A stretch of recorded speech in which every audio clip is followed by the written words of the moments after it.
ನಾಯಕರು ವರ್ಸಸ್ ಸ್ವಾಮೀಜಿಗಳ ಮಧ್ಯೆ ಈಗ ಮಾತಿನ ಯುದ್ಧ ಶುರುವಾಗಿದೆ.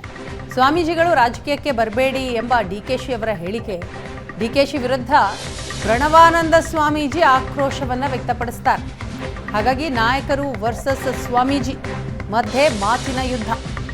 ಮಂತ್ರಿಗಳು ರಾಜಕೀಯ ನಾಯಕರು ಅವಮಾನಿಸಬಾರ್ದು, ನಾವು ರಾಜಕೀಯ ಮಾತನಾಡಬಾರ್ದು ಅಂತಂದ್ರೆ ನೀವು ಮಠಕ್ಕೆ ಕಾಲಿಡಬೇಡಿ, ನೀವು ಮಾಡಿದ್ದೆಲ್ಲ ಸರಿ ಅಂತ ಒಪ್ಕೊಳ್ಳೋಕ್ಕೆ ನಾವು ಸಿದ್ಧರಿಲ್ಲ, ಮಠಕ್ಕೆ ಕಾಲಿಡಲ್ಲ ಅಂತ ಹೇಳಿ ಆಗ ನಾವು ರಾಜಕೀಯಕ್ಕೆ ಬರಲ್ಲ. ಒಕ್ಕಲಿಗ ಶ್ರೀ ಡಿಕೆಶಿನ ಸಿಎಂ ಮಾಡಿ ಎಂದಾಗ ಎಲ್ಲರೂ ಸ್ವಾಗತಿಸಿದ್ರು. ಒಂದೆಡೆ ಸ್ವಾಗತಿಸೋದು, ಮತ್ತೊಂದೆಡೆ ರಾಜಕೀಯ ಬೇಡ ಅನ್ನೋದು ಅಂತ ಪ್ರಣವಾನಂದ ಸ್ವಾಮೀಜಿ ಹೇಳ್ತಾರೆ.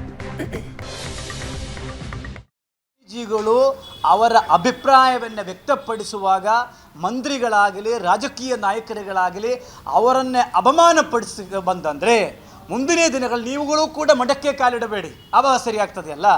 ನೀವು ಮಾಡುವುದು ಎಲ್ಲ ಸರಿ ಅಂತ ಒಪ್ಪಿಕೊಳ್ಳೋದಕ್ಕೆ ಸಮುದಾಯ ಸ್ವಾಮೀಜಿಗಳು ಸರಿ ಇಲ್ಲ. ನೀವು ಧೈರ್ಯವಾಗಿ ಹೇಳಿ ನಾವು ಕೂಡ ಮಠಕ್ಕೆ ಕಾಲಿಡುವುದಿಲ್ಲ ಅಂತ ಹೇಳಿದಂದರೆ ನಾವು ರಾಜಕೀಯಕ್ಕೆ ಬರೋದಿಲ್ಲ. ಹಂಗಂದರೆ ಚಂದ್ರಶೇಖರ ಸ್ವಾಮೀಜಿ ಹೇಳಿದ ಮಾತು ಎಲ್ಲರೂ ಕೂಡ ಸ್ವಾಗತ ಮಾಡಿದ್ದಾರೆ. ಸುರೇಶ್ ಅವರು ಸ್ವಾಗತ ಮಾಡಿದ್ದಾರೆ, ಮಾಗಡಿ ಬಾಲಕೃಷ್ಣ ಅವರು ಸ್ವಾಗತ ಮಾಡಿದ್ದಾರೆ, ಎಲ್ಲ ರಾಜಕೀಯ ನಾಯಕರುಗಳು ಕೂಡ ಸ್ವಾಗತ ಮಾಡಿದ್ದಾರೆ. ಯಾರು ಬೇಡ ಅಂತ ಹೇಳ್ತಾರೆ? ಚಲವರಾಯ ಸ್ವಾಮಿ ಸ್ವಾಗತ ಮಾಡಿದ್ದಾರೆ. ಒಂದು ಕಡೆ ಸ್ವಾಗತ ಮಾಡೋದು, ಇನ್ನೊಂದು ಕಡೆ ಬರಬೇಡ ಅಂತ ಹೇಳತಕ್ಕಂಥದ್ದು, ಇದೆಲ್ಲ ರಾಜಕೀಯ ಗಿಮಿಕ್ ಎಂದು ನಮಗೆ ಗೊತ್ತಿದೆ.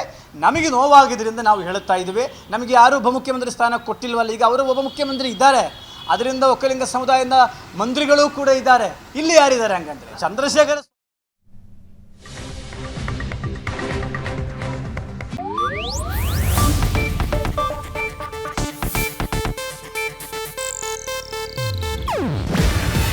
ಇದು ಏಷ್ಯಾನೆಟ್ ನ್ಯೂಸ್ ನೆಟ್ವರ್ಕ್ ಪ್ರಸ್ತುತಿ.